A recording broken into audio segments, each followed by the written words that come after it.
नहीं, हमने कहा कि शोषण होता है, यहाँ तक कि बहालियों में शोषण होता है। और उसमें हमने गोड्डा जिले का उदाहरण दिया कि भाई वहाँ एक संस्था है हरित फाउंडेशन कह के, जिन्होंने 35 शिक्षकों की बहाली की, एक एक लोगों से 35-35 हजार रुपये की वसूली की, 2 FIR भी लॉन्च हुए हैं। और ये केवल एक छोटा सा उदाहरण है, राज्य में ये सैकड़ों उदाहरण इस प्रकार पड़े हुए हैं। सरकार को इस शोषण से भी नौजवानों को बचाना चाहिए। ऐसे जो बाह्य एजेंसी है, ऐसे एजेंसी पर कार्रवाई करनी चाहिए और उनके भविष्य को सुरक्षित करने का प्रयास करना चाहिए। कांग्रेस के विधायक प्रदीप यादव ने शिक्षकों की नियुक्ति में एक बड़े घोटाले की बात कही है। जिस तरीके से संविदा पर जो है नियुक्तियां की जाती है, अनुबंध पर की जाती है, उनको अनुकंपा पर नौकरी नहीं मिल पाती है, तमाम चीज़ों को लेकर वेतन के मानदेय की बात हो या तमाम जो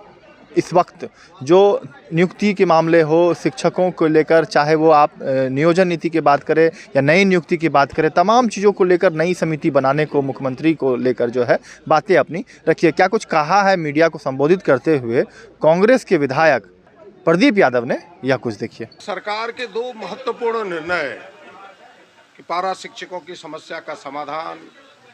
और पुराने पेंशन स्कीम लागू होने के बाद इस राज्य में लाखों नौजवान जो अनुबंध कर्मी थे भिन्न भिन्न विभागों में, या संविदा के आधार पर बहाल नौजवान थे, या दैनिक भोगी कर्मी थे, या फिर आउटसोर्सिंग कंपनियों के माध्यम से काम कर रहे लोग थे, उनकी एक आशा जगी है कि भाई हमारी समस्या का भी कोई ना कोई समाधान होगा। उस दिशा में सरकार बढ़ेगी और सरकार ने एक कमेटी भी बनाई उसके समाधान के लिए। लेकिन बड़े दुख के साथ कहना पड़ता कि अब तक उसके समाधान नहीं हुए, क्योंकि उसमें काम करने वाले लोगों को जो अस्थायी कर्मी हैं उससे आधे से भी कम मानदेय मिलता है, उनकी फैसिलिटीज कम है, उनके अनुकंप कोई मर जाए काम करते करते तो अनुकंपा के आधार पर उनके भविष्य के बारे में, उनके परिवार के बारे में कोई सोचने वाला भी नहीं होता। तो हमने पूरे विषयों को भिन्न भिन्न विभागों का, चाहे शिक्षा विभाग हो, बिजली विभाग हो, स्वास्थ्य विभाग हो, या फिर ग्रामीण विकास विभाग हो, सचिवालय हो, जिला मुख्यालय हो, तमाम जगहों के प्रश्नों को एक साथ समेट के लाया था कि सरकार ऐसे लोगों के भविष्य को ध्यान में रखते हुए एक अस्थायी निदान निकाले। सरकार ने कही है कि हमने एक समिति बनाई है और जल्दी ही त्वरित कार्रवाई करते हुए इसके समाधान करेंगे। हमने इस प्रश्न को अब तक जिंदा रखा है, जब तक इसका समाधान नहीं होगा आगे भी विधानसभा में सड़क पर यह प्रश्न आएगा, सरकार के सामने रखेंगे, क्योंकि लाखों नौजवानों के भविष्य से जुटा हुआ यह प्रश्न है। सरकार का जवाब तो आया कि मतलब हम समान वेतन के लिए इसलिए समान नहीं, हम आपने देखा होगा उन्होंने कहा कि समान दे नहीं सकते कि एक वैध है एक अवैध है।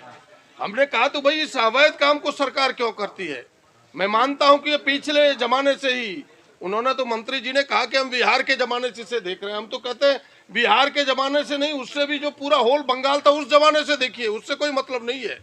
मतलब यह है कि अगर वैध है तो सरकार वैध कामों को करे,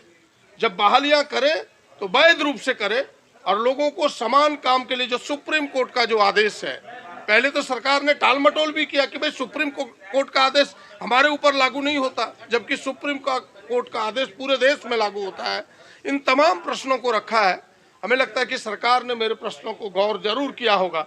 उनके अधीन काम करने वाले लोगों ने गौर किया होगा। उन्होंने आश्वस्त इतना किया है कि इसके समाधान के रास्ते निकालने के लिए सरकार चिंतित है। मुझे विश्वास है कि सरकार इसके कोई ना कोई रास्ते निकालेगी, नहीं निकालेगी तो हम जैसे प्रतिनिधि